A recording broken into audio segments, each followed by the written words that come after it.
Dober dan, to je N1 studio. Kaj vse ljudem prinaša interventni zakon, ki ga je 3 tedne od največje naravne katastrofe v zgodovini Slovenije sprejela vlada? Kdo od prizadetih v poplavah lahko računa na pomoč, kakšna bo in kaj mora za to storiti? Za koga bo država gradila hiše in kaj bo z njihovim lastništvom? Odprto vprašanje medtem ostaja tudi vloga bank, ki očitno niso pripravljene dati toliko, kot od njih pričakuje vlada. Z nami je ministrica za javno upravo, ki je tudi koordinirala pripravo tega interventnega zakona, gospa Sanja Ajanović-Hovnik. Dober dan, dobrodošli. Dober dan. Gospa ministrica, zakon je torej na vladi zdaj sprejet, zdaj po nujnem postopku roma v državni zbor. Ta naj bi ga potrdil naslednji teden, veljati bi začel 1. septembra že. Pilili in spreminjali ste ga v bistvu tudi še na sami seji vlade, pa če začneva s to neposredno denarno pomočjo ljudem, gospodinjstvom. Kdo jo dobi, koliko, kdaj in kaj konkretno mora za to storiti? Dober dan. Torej, najprej želim povedati, da ujma, ki nas je doletela, ima obseg te ujme, škoda, ki jo je ta ujma povzročila, se lahko primerja samo še z vojnim stanjem in prav zato so stiske na terenu ogromne in vlada se je odločila in želi pokazati in bo naredila vse, da pomaga ljudem takoj, v čim večji meri, v čim večjem obsegu, ravno zato, da se prepreči ali pa v bistvu naslovi te stiske, ki so nastale pri ljudeh. Izredna denarna pomoč, solidarnostna pomoč bo namenjena vsem posameznikom, ki so utrpeli večjo premoženjsko škodo. Gre za pomoč, ki ni vezana na socialni status posameznika, torej ni klasična socialna pomoč, kot smo jo do sedaj poznali, vezana je izključno na škodo, ki jo je posameznik oziroma gospodinjstvo utrpelo v tej nesreči. Kolikšna bo do 7-kratnik minimalnih življenjskih potrebščin. Mislim, da je danes minister za delo povedal, da za samsko osebo znaša nekaj več kot 3000 evrov, največ, oziroma za 4-člansko družino nekaj več kot 11 000 evrov. Tisto, kar je ključno, ta pomoč bo enkratni prejemek, ki ga bo tako gospodinjstvo prejelo. Do njega se bo prišlo tako, da se bo zaprosilo na Centru za socialno pomoč, ki bo ugotovilo, ali je pač prosilec upravičen do tega, ali je utrpel dejansko škodo in potem pač to pomoč tudi dodelilo. Torej, če prav razumem, neka splošna merila za to pomoč niso določena. Center za socialno delo bo odločal oziroma bodo odločili o vsakem posamičnem primeru, če in do koliko pomoči je nekdo upravičen. Tako. Kaj pa druge oblike pomoči državljanom? Subvencije najemnin, brezplačna državna stanovanja oziroma kritje stroškov najema, oprostitev nekaterih plačil, lahko tu morda še malo naštejete, katere so še tisti ukrepi direktno namenjeni državljanom, ki morda niso direktno finančne narave? Oprostitev plačila vrtca, na primer, če otrok ni mogel oziroma ne bo mogel obiskovati vrtca. Oprostitev plačila kosil, recimo, in malic v šolah za družine, za otroke, ki so utrpeli v tej ujmi. Potem oprostitev plačila domske oskrbe za začasne namestitve, oprostitev plačila domske oskrbe za dijake in študente, moratorij na potrošniške kredite. Teh pomoči je kar nekaj. Da, in v bistvu so vsa tudi že tu na voljo na naši spletni strani n1info.si, tako da priporočam tudi ljudem, da si jih pogledajo. Da? Mogoče tudi na tem mestu solidarnostna pomoč, ki jo poznamo iz kolektivnih pogodb, različnih kolektivnih pogodb, se tokrat širi tudi na tiste dejavnosti, naprimer na samozaposlene v kulturi, ki kolektivnih pogodb nimajo. Torej, tudi solidarnostna pomoč, enkratna solidarnostna pomoč je predvidena s tem interventnim zakonom z najširšo osnovo, torej za vse tiste, ki do tega do sedaj niso mogli dostopati. Kdo pa bo te pomoči odobril državljanom, tudi centri za socialno delo?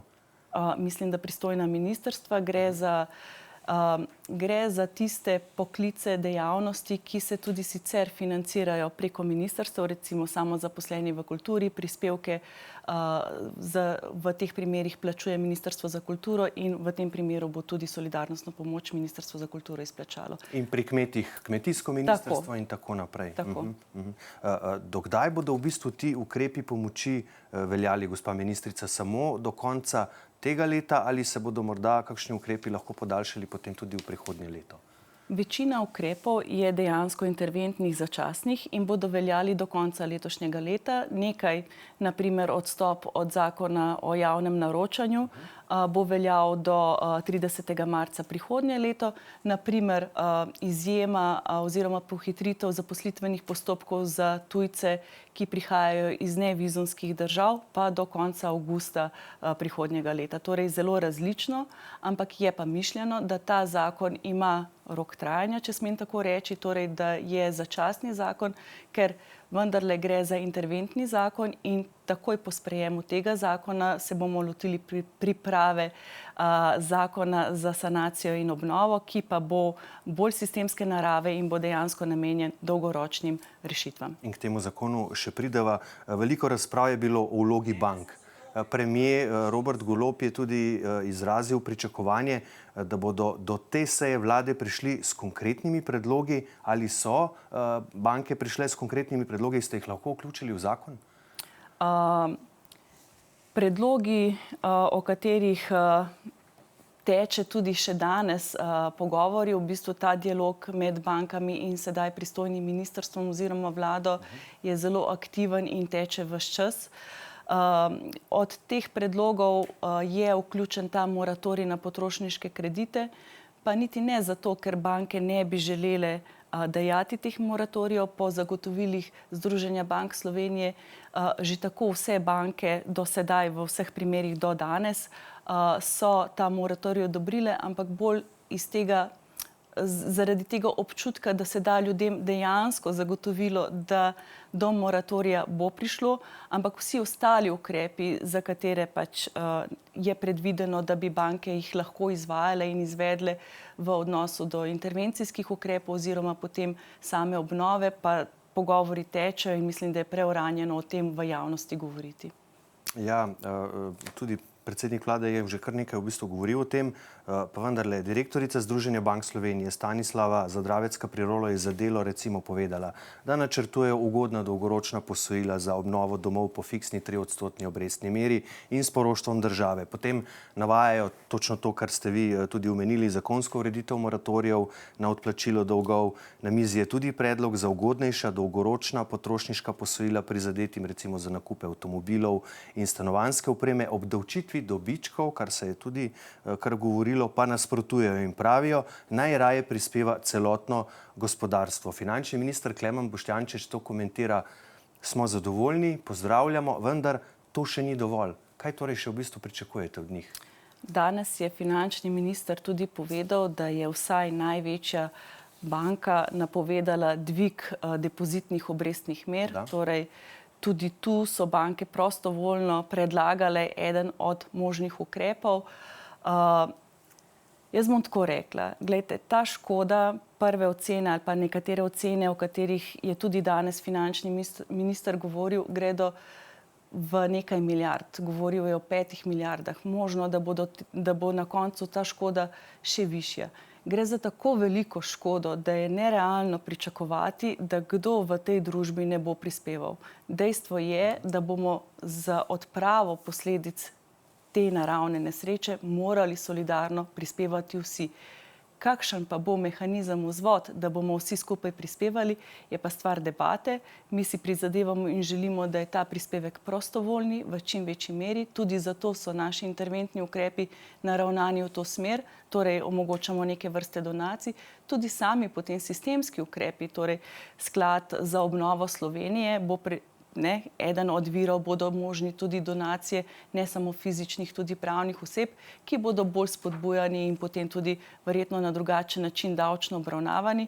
Ampak dejstvo je, da bomo vsi morali prispevati za obnovo Slovenije, če bomo dejansko želeli tako veliko količino denarja zagotoviti in odpraviti vse te posledice, ki danes so ne samo pri ljudeh, tudi na javni infrastrukturi, tudi pri občinah, tudi v gospodarstvu. Ja, samo morda za kontekst, če je res 5 milijard škode ali pa morda še več, vsi odhodki letošnjega proračuna po zadnjem rebalansu pred katastrofo so bili 16 milijard.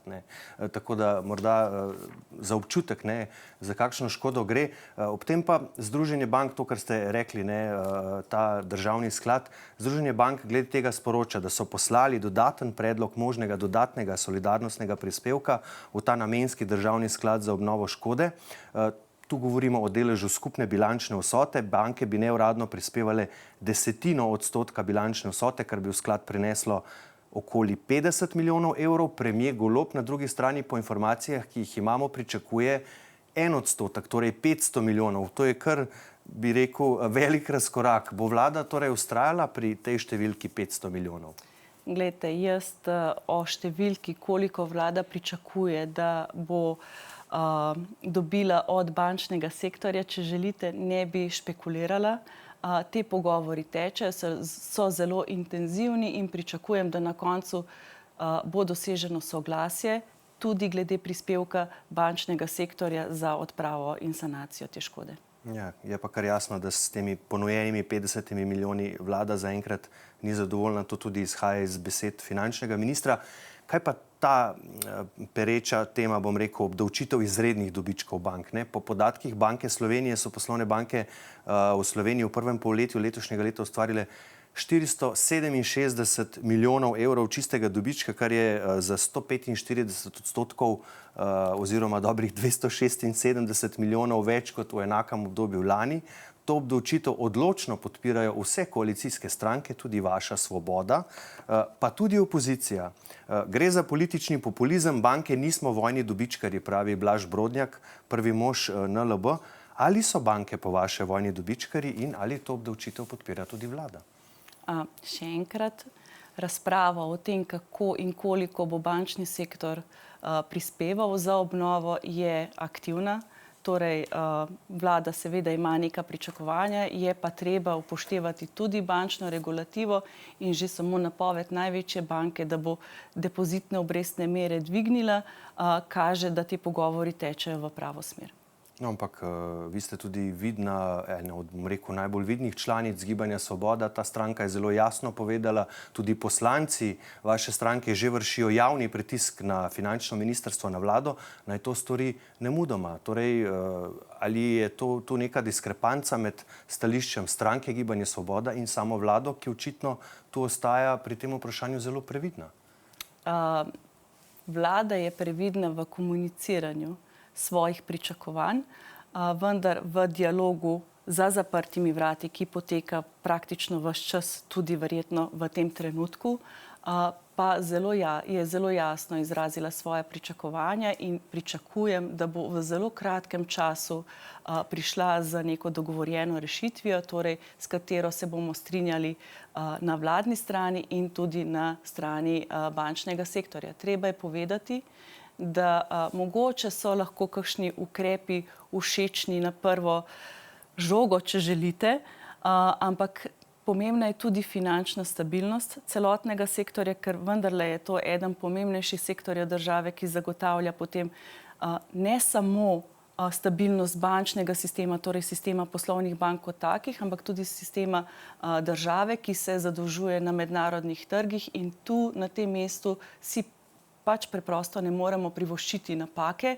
ki bi nas mogoče stala višjih obrestnih mer za zadolževanje na tujih trgih, recimo, ki pa so tudi potrebne in predvideni in sploh za nadomestitev tako velike škode verjetno še večji.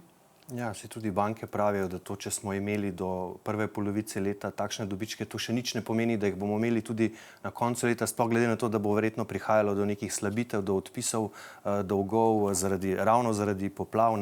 Nekateri so pač vzeli kredit za hišo, ki je zdaj ni več.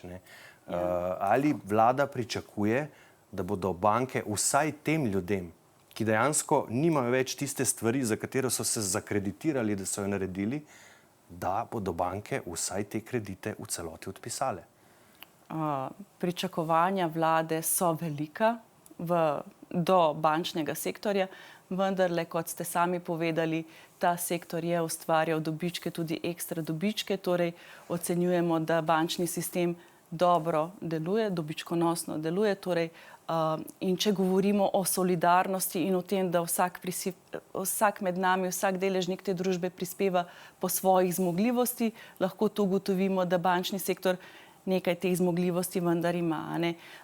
Definitivno bomo iskali rešitve prav za posameznike, za primere, kot ste jih vi opisali. Ne gre samo za moratorij. Na tem mestu in v tem zakonu smo govorili o moratoriju v trajanju 12 mesecev za obstoječa posojila, recimo na nepremičninah, ki jih ni več ali pa ki so neprimerne za obnovo, krediti pa ostajajo, tudi sam moratorij ne bo dovolj, ker tak posameznik je kreditno nesposoben. Torej, tu bomo mogli najti neko rešitev, ki bo verjetno neka kombinacija vladnega ukrepanja in ukrepanja bank. Ja, se tudi banke same pravijo, da pač že do zdaj so pač v določenih situacijah pač morale odpisovati kredite. Ampak, če smem, recimo, če se spomnimo zadnje bančne krize, ki je mogoče v spominu državljank in državljanov še dosti živa, takrat niso bili problemi, takrat niso bile težave v posojilih do državljank in državljanov, do prebivalstva. Problem je nastal v posojilih do podjetij in tudi tokrat ne pričakujemo, da bi prav ta posojila bistveno slabila položaj bank. Precej je odmeval tudi napovedani ukrep tako imenovanih solidarnostnih sobot. Ta je zdaj v bistvu nekoliko drugačen, kot je bil sprva načrtovan. Ali obvezni prispevek vseh zaposlenih, predvidoma okoli 0,3% dohodnine, pa ne samo zaposlenih, v enakem znesku tudi podjetij in vseh ostalih, ali pa delo v soboto in se potem zaposleni odpove temu zaslužku. Kako točno bo to videti? Lahko plastično, prosim, to razložite. Ja, mogoče nisem ravno najbolj pravi naslov, da jaz to plastično razložim, ker naše ministrstvo ni izvajalec oziroma pripravljalec tega ukrepa. Lahko pa povem, kako smo v okviru razprave in priprave tega ukrepa razmišljali. Vsi ukrepi, kjer se predvideva, da bi nekdo lahko kako pomagal, so zasnovani kot prostovoljni ukrepi. Torej, na prostovoljni solidarnosti nekako, kjer izhajamo iz predpostavke, da dejansko vsi želimo pomagati v tej državi, smo izhajali tudi s to solidarnostno soboto, ki je bila najprej mišljena kot prostovoljna sobota. Ugotovili smo, da je kar nekaj dejavnosti, ki ta 6. ali 7. dan ga ne more nadomestiti, ker je proces dela takšen, da to ni možno. Naprimer, trgovine, ki lahko delajo 6 dni v tednu, 7. dan, ki bi lahko bil ta solidarnostni dan, torej kjer bi se tako podjetje kot zaposleni odpovedala dnevnemu zaslužku, ni mogoč, ker preprosto zakonodaja 7. dne ne predvideva. Ali naprimer zdravstvo, če želite, javni sektor, bolnice delajo 7 dni na teden, 24/7, in praktično tega solidarnostnega dne nekako ne morete predvideti drugače, kot da se že v štartu od svoje plače odpoveste. Zato smo predvideli ta dvotirni sistem, torej ali obvezni prispevek, ki bi bil obračunan enkrat letno, torej za dohodnino. To bi FURS obračunal. Tako. Ali pa prostovoljni prispevek, tam, kjer je to možno, kjer se delodajalec in delojemalec dogovorita, da delata ta 6. dan, ki je lahko tudi ponedeljek. Mi smo ga poimenovali kot sobota, ampak delata 6. dan in zaslužek tega dne prispevata v solidarnostni sklad, SOS sklad. V tem skladu bova morda še v nadaljevanju kakšno rekla, morda še kakšno o pomoči gospodarstvu, ki je v bistvu eden od, bom rekel, teh 4 stebrov tega interventnega zakona. Kaj vse v bistvu še obsega, poleg tistega, kar ste morda že prej določene stvari omenili? Gre za vrsto enih manjših ukrepov. Jaz na tem mestu moram povedati, da 10 dni nazaj je bil sprejet zakon o odpravljanju posledic naravnih nesreč, ki je že sistemsko predvidel vrsto ukrepov, naprimer čakanje na delo. S tem zakonom smo to čakanje na delo, nadomestilo za čakanje na delo dvignili na 100% za prvi mesec, tam, kjer so se odpravljale posledice, recimo naplavin in vsega tega čiščenja, ne 80%, kot je sistemski zakon, predvideva vrsto nekih davčnih olajšav, tako da mogoče prav v detajle ne bi, ampak ja, je pa recimo ta zakon gospodarstva kot taka in tudi na kmetijska gospodarstva je razširjena ta pomoč. To je recimo ena taka novost tega zakona. Kaj pa naslednji sklop tega interventnega zakona, pomoč občinam ter v bistvu naslednja sklopa, tako rekel, pomoč občinam ter tudi sanacijski ukrepi na javni infrastrukturi, vodotokih in protipoplavni zaščiti. Kaj je v bistvu v interventnem zakonu glede tega? No, v interventnem zakonu je velik poudarek prav temu delu. Zakaj? Ker z interventnim zakonom želimo preprečiti, da recimo v prihodnjih tednih, mesecih pride do podobne situacije in zato smo usmerili vse sile v nadomestne gradnje, v čiščenje vodotokov, naplavin, brežin in vsega tega. Sam zakon predvideva tudi vzpostavitev tehnične pisarne, ki bo delovala v okviru vladne službe.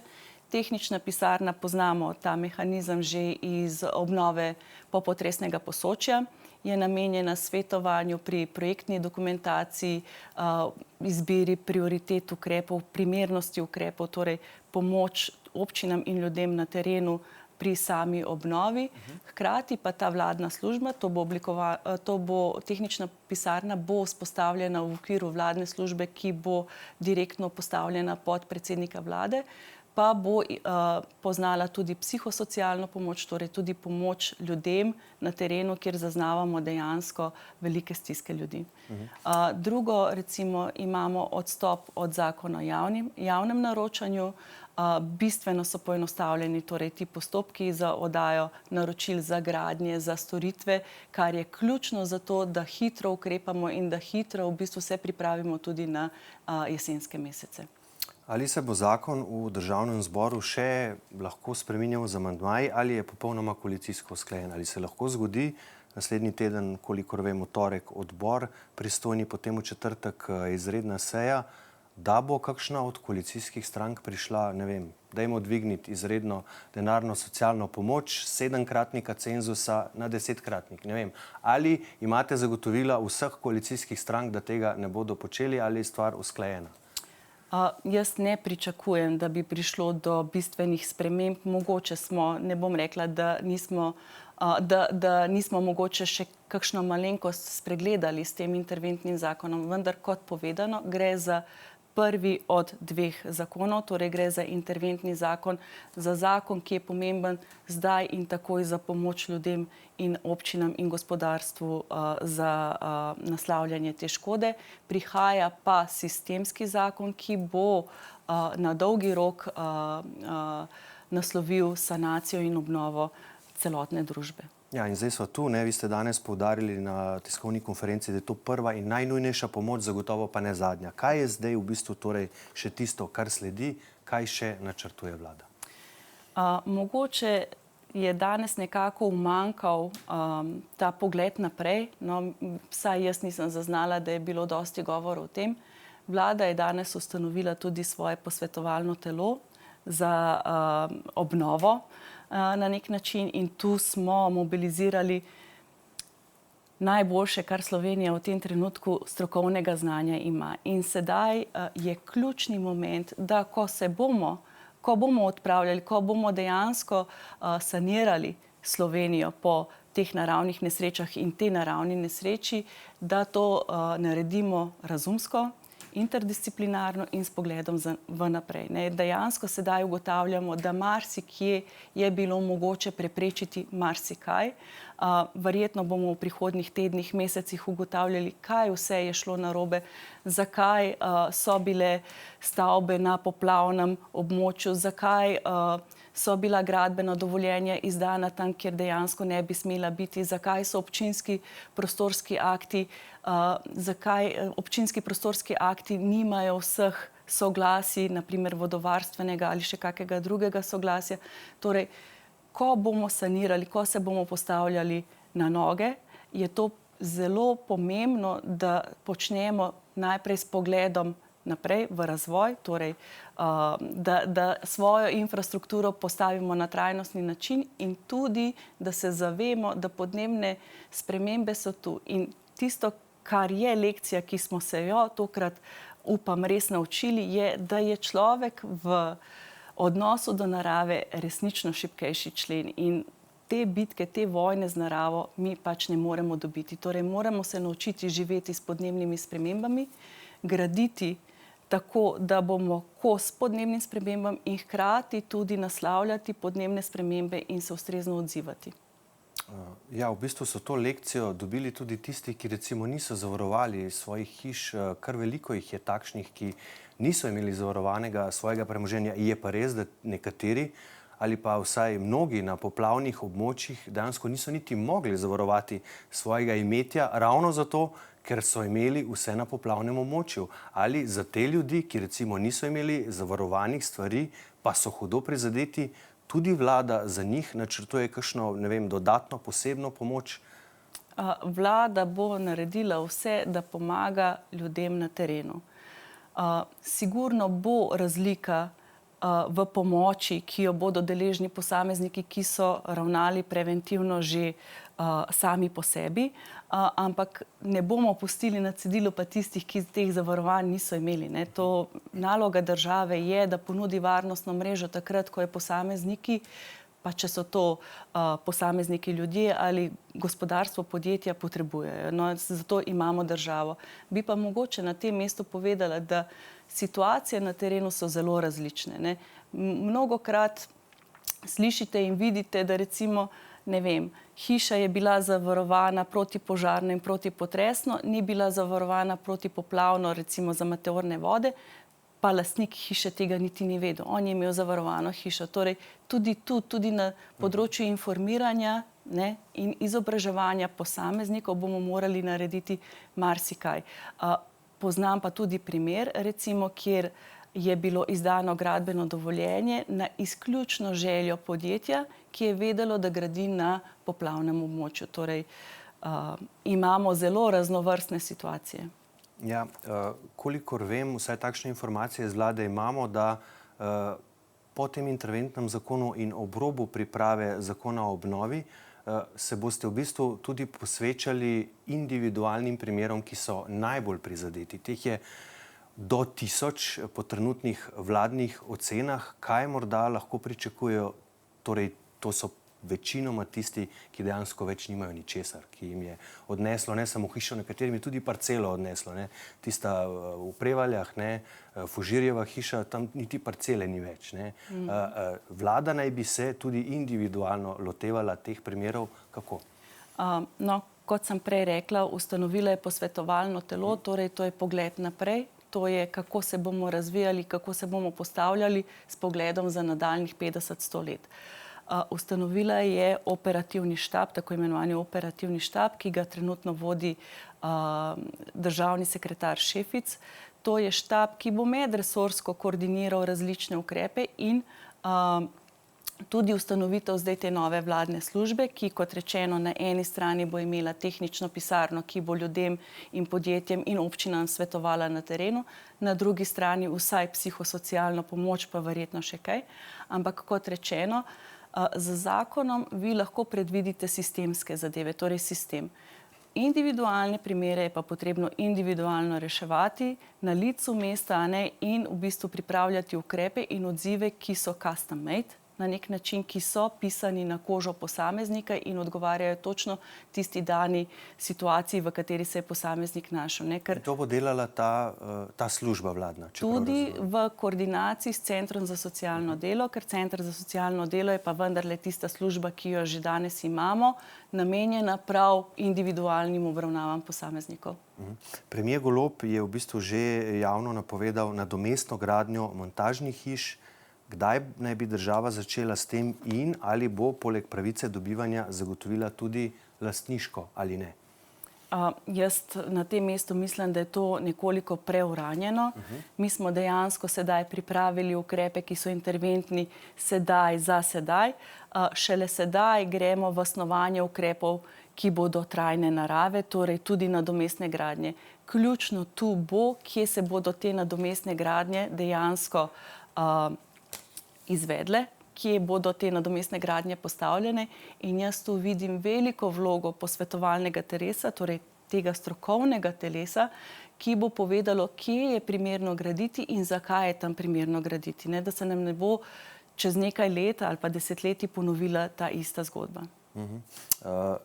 Se pa bodo vse te stvari tudi v nadalje in tudi individualni primeri in tako naprej vsi pokrivali iz tega sklada za obnovo Slovenije, tako imenovanega SOS sklada, kjer se bodo zbirala sredstva iz različnih virov, iz proračuna, iz evropskih sredstev, iz drugih virov.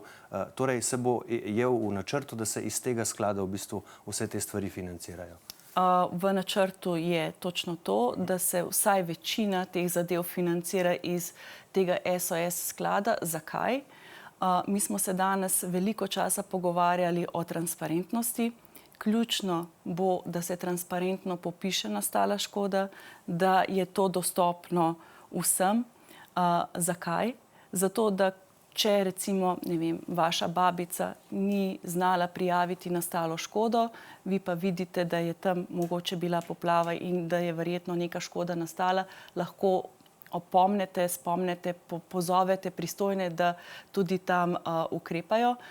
In na drugi strani sama poraba sredstev, ne, govorimo o zelo visoki vrednosti teh sredstev, ne, zdaj, če se bomo ustavili pri 5 milijardah, bomo videli, ampak sama poraba teh sredstev kliče po transparentnosti in to je ključno. In tak sklad, v katerega se bodo stekala proračunska sredstva, evropska sredstva, verjetno še kakšna posojila razvojnih bank, recimo EBRD ali ECB ali EIB, ali ne vem, donacije tujcev, donacije Slovencev v zamejstvu, v tujini, recimo ne, slovenskih podjetij. A tudi to, kar bo ta obvezni prispevek oziroma solidarnostna sobota? Bo šlo v ta sklad. Je ključno, da se zagotovi, da na eni strani vemo, koliko denarja smo zbrali in koliko denarja iz tega sklada porabili in za kakšen namen. Torej, prav zato ocenjujemo, da je sklad primerna oblika, pa tudi verjetno za razvoj še kakšnih inštrumentov. Danes je bilo govora o državnih obveznicah tudi, ampak to so vse inštrumenti, o katerih se razmišlja, se išče način o primernosti, tudi izdaje in vsega tega. Torej je primerno, da so vsi ti inštrumenti, ki bodo na voljo v danem momentu, transparentno prikazani in potem tudi transparentno prikazana poraba teh sredstev. Zakaj pa se je ustanovitveni akt o tem skladu zamaknil zdaj za 2 meseca? Zakaj v bistvu rabite še ta 2 dodatna meseca časa, da do tega pride? V zakonu piše do 2 meseca. Ravno zaradi tega, ker želimo res dejansko predvideti vse možne situacije in tudi videti organizacijsko, kje najlažje, najbolje je tak sklad organizirati. Ne nazadnje, ne bo nepomembno tudi, kam se bo zadolžitev takega sklada štela. Saj veste, naslednje leto prične veljati fiskalno pravilo in tudi zadolžitev je eden izmed elementov, ki se všteva v to fiskalno pravilo. Tako da nek razmislek v tem trenutku je, da je verjetno najprimernejša SID banka, vendar je tu še mnogo nekih vprašanj, ki jih je treba razrešiti, od upravljanja takšnega sklada, nadzora takšnega sklada, oblike sklada, torej ali bo imel podsklade, če želite. In res si je mogoče primerno vzeti kakšen dan ali teden več in to pravilno postaviti, kot potem razbijati glavo. Torej, ker premier Golob je že napovedal, da bo s tem skladom upravljala SID banka, torej, čeprav razumem, ta odločitev še ni bila dokončno sprejeta. V tem trenutku je to najprimernejša rešitev. Lahko se pa zgodi, da ne vem, nisem seznanjena, ampak lahko se pa zgodi v teoriji, da se najdeš kakšna primernejša. In to bomo seveda z zanimanjem spremljali, tako kot tudi vse nadaljne vladne ukrepe. Za danes pa spoštovana ministrica gospa Sanja Ajanović-Hovnik. Najlepša hvala, da ste bili gostja N1. Hvala za povabilo. Hvala pa tudi vam za vašo pozornost. Seveda vse podrobnosti o ukrepih, ki so razdelani na vseh posameznih ključnih področjih, najdete na naši spletni strani n1info.si in si seveda tam preberite vse te ključne članke. Iz studija pa le še lep pozdrav in nasvidenje.